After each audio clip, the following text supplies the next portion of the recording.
Can the Oregon Ducks win a national championship in 2023? Dan Lanning has done a phenomenal job of keeping this program in the national spotlight, and it's time to take a look at this personnel that are going to get them there and potentially win them that national championship, but also take a look at the schedule and the obstacles that that presents. Now, like I said, Dan Lanning has done a great job of keeping recruiting up and bringing in good talent from the transfer portal. We're actually going to start with that personnel. And when you look at what they have returning, this is a group that there are some questions about how high this team can go. And it all starts with quarterback. Bo Nix had his best season of his career in 2022. He is someone who I believe has a little bit more in the tank. I think that he can go to another level. I think the biggest thing for Bo Nix was we needed to see what he could do when he was experiencing success. Now, some of his old habits kind of came back throughout the season. I think that he has the chance to turn those things around, to fix some of those things now that he's experienced more success on a more consistent basis. And I think that he's someone that could be really, really talented. I mean, completing nearly 72% of his passes. Now, could that be part of the system?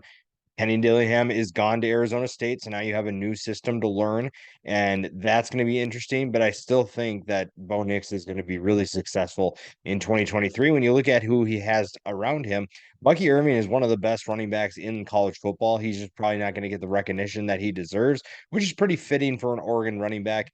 Kind of fits that undersized, underappreciated running back mold that we've seen in years past. And he's really fun to watch. I think that you pair him with Noah Whittington too, and that's a good 1-2 combo. That's a great duo in the backfield, a group of running backs that are, again, undersized, underrated. When you look at who Bo Nix has to throw the ball to, Troy Franklin is one of the more underrated wide receivers in college football. He is going to have a big year for the Ducks. Last year was kind of just the beginning for him, in my opinion. Then you get Trayshawn Holden from the transfer portal. That's another player that could break out. We kind of haven't really seen a full season from him where he's playing at his best. We're kind of waiting to see what that looks like. He gets a chance to do that. Terrence Ferguson comes back at tight end, another underrated player. Oregon, I think, despite the fact that they're so good, has a lot of players that you could consider underrated.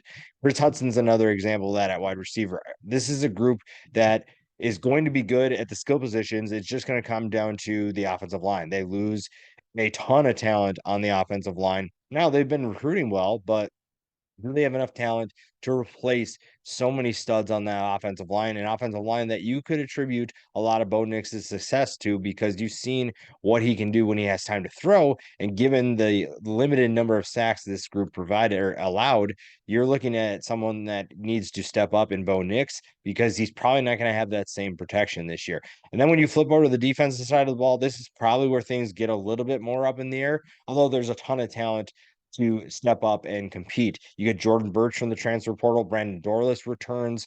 That is a defensive line that could be, again, very dangerous. And then you look behind them when you lose Noah Sewell, that was always going to hurt, but you kind of knew that was coming.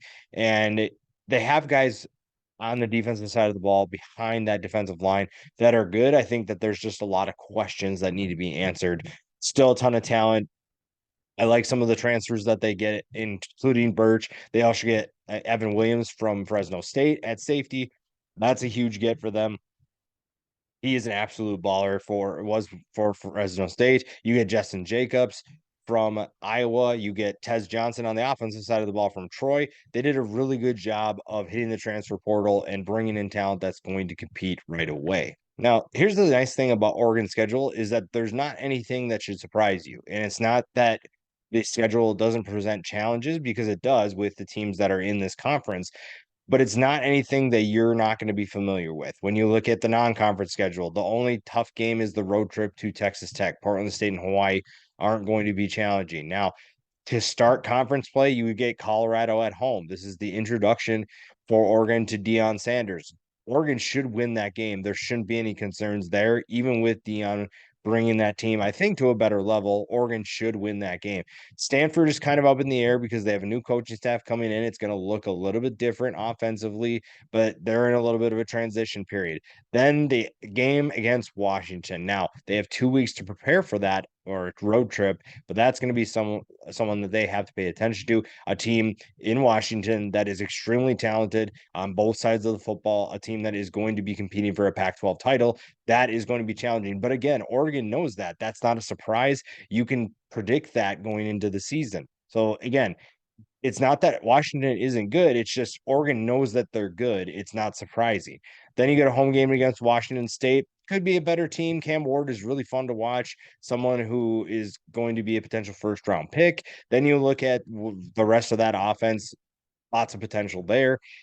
Then the road trip to Utah, another team that is absolutely feisty, very stingy, a tough team to beat, and you have to play them on the road. So that's two of your toughest games are on the road in Washington and Utah, and it's not much easier after that. Now you get Cal at home. That shouldn't be too much of a concern. You do get USC at home. That is a huge game. Now, if Oregon finds itself undefeated, which thankfully they can build some momentum, unlike last year when they played Georgia in week one, they can build some momentum. And if they are undefeated, this USC game, I think, is going to be the game of the week. Probably just predict college game day to go there.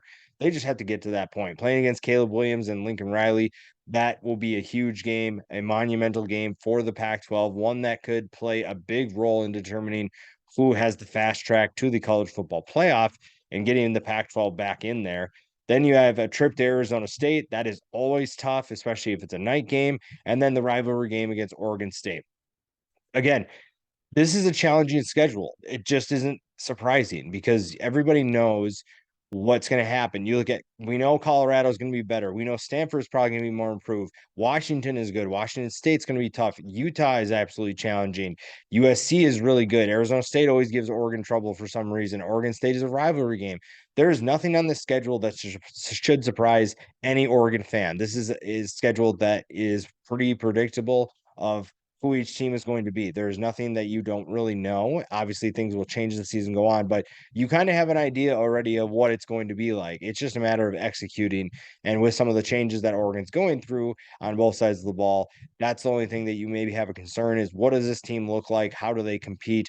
How do they battle and be resilient towards some of these changes, some of the adversity they face. But again, there's nothing on this schedule that they don't already know how to handle. And it's not that they're going to win easily. It's just that they know how to prepare and they know how to get ready for a schedule that could allow them to play for a national championship this year.